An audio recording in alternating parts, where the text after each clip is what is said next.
think there's a Christian view of relationships, of marriage, but all black people are not Christian, right? You know what I'm saying? Correct. And in the Quran, for example, Muhammad writes that it's acceptable for a man to have up to 4 wives, right? Queen Nzinga had 7 husbands. So clearly there's some other models out there beyond just the conservative Christian model of how families should be structured. And on top of that, before black people were kidnapped and dragged here, right? There were times where we had other religions, other faiths, other spiritual practices, and other family models that existed that were productive. The black families have existed on this planet longer than any other families, and we have not always had monogamy as the sole way of organizing our family unit.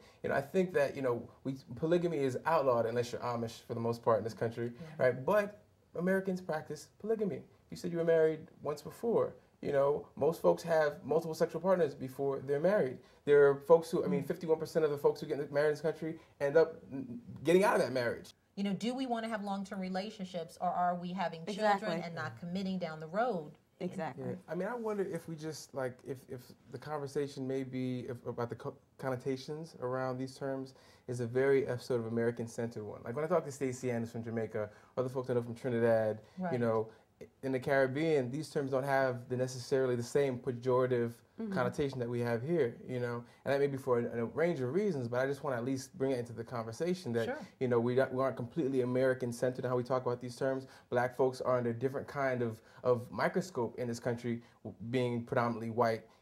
Whereas in the Caribbean, where you have a mostly black country, if somebody says, this is the mother of my child, this is my baby's mother, it's not seen as a negative thing, like, oh, but y'all the don't way have a you relationship just said anymore. that, it's not baby mama, baby daddy. What That's you just explained was clear, it was easy to understand, and you have parents, and it's clearly defined. I'm a responsible father. I take care of my son. My son is learning how to swim and do martial arts and play piano, and I also have the luxury of having a certain level of status and income that I'm able to afford him things that my parents couldn't even afford to me. But that said, when his Uncle George came from Honduras last night, they spent time together, and he's learning from Uncle George in the way that he learns from his father. He learns from his Uncle Kay in the same way. So I think multiple parenting, really what we're talking about is extended families. I think the nuclear family is one model.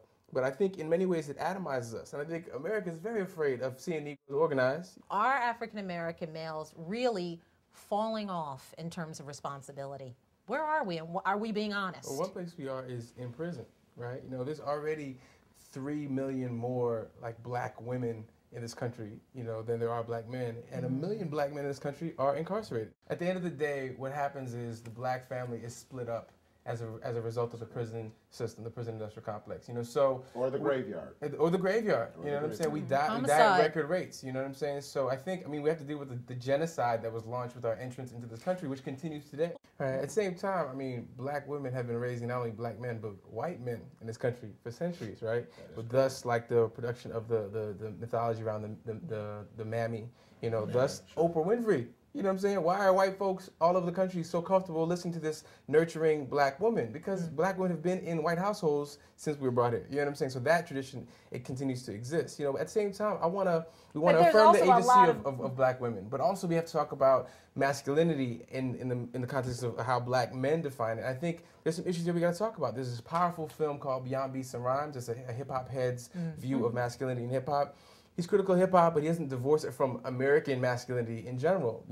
When you define masculinity as your sexual prowess, your ability to physically dominate women, and your economic status, black men are locked out of the economic status category more than most other groups. So in the other categories, we try to compensate, and we have this hypersexuality, this hyper dominance, conversation that happens, and negotiation that happens in our relationships, and we have to address that and redefine black masculinity on our own terms.